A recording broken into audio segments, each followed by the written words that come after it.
Cumprimento todos com a paz do Senhor. Confesso que surpresa, meu irmão me pegou, mas vamos lá.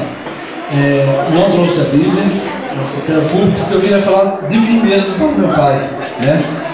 E eu até pensei uma coisinha que eu deveria falar, que a coisa mais fácil do mundo é ser filho.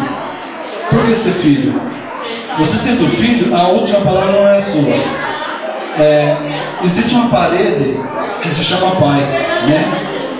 E essa é uma parede que é o último lugar que você tem que chegar.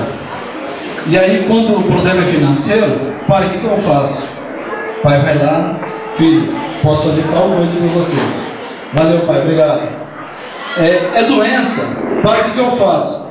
Vou te levar ao médico, vou te levar no hospital, no socorro, e resolve a questão. O que eu quero dizer com isso?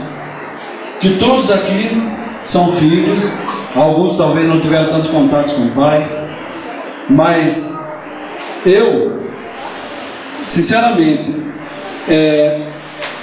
dentro de mim, eu venho falar agora, que eu não tive só um pai, né? Eu tive um pai, um amigo, e ao mesmo tempo que eu tive assim, como filho, hoje eu estou com 39 anos, um pastor, né?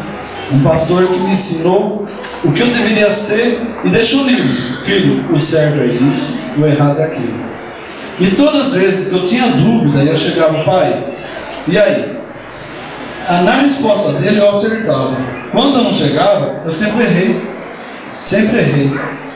Então, o meu pai não é um pai, é um pai rede, é um pai redão, né? Onde eu chegava sempre.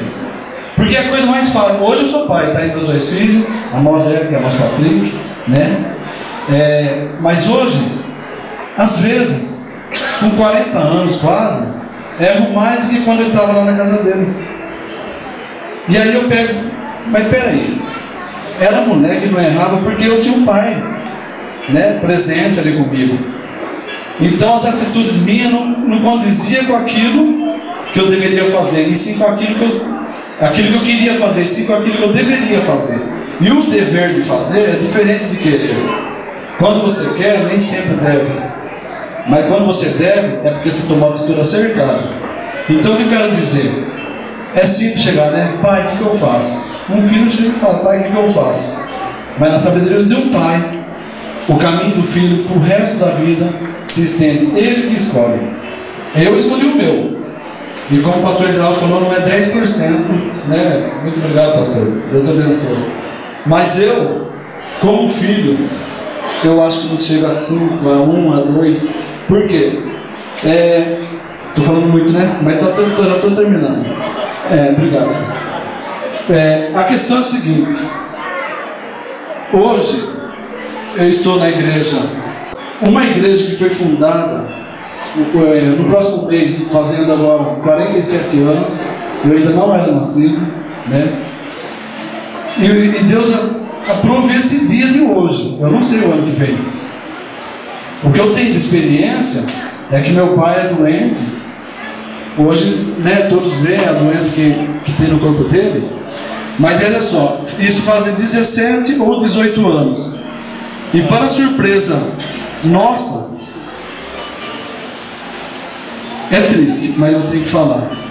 Ele já sepultou a esposa, 2 filhas, a nora, a cunhada. E eu lembro muito bem quando a minha irmã Leni ia se casar, porque eu e ela foram os últimos que ficamos em casa, né, para se casar, de 3 irmãos.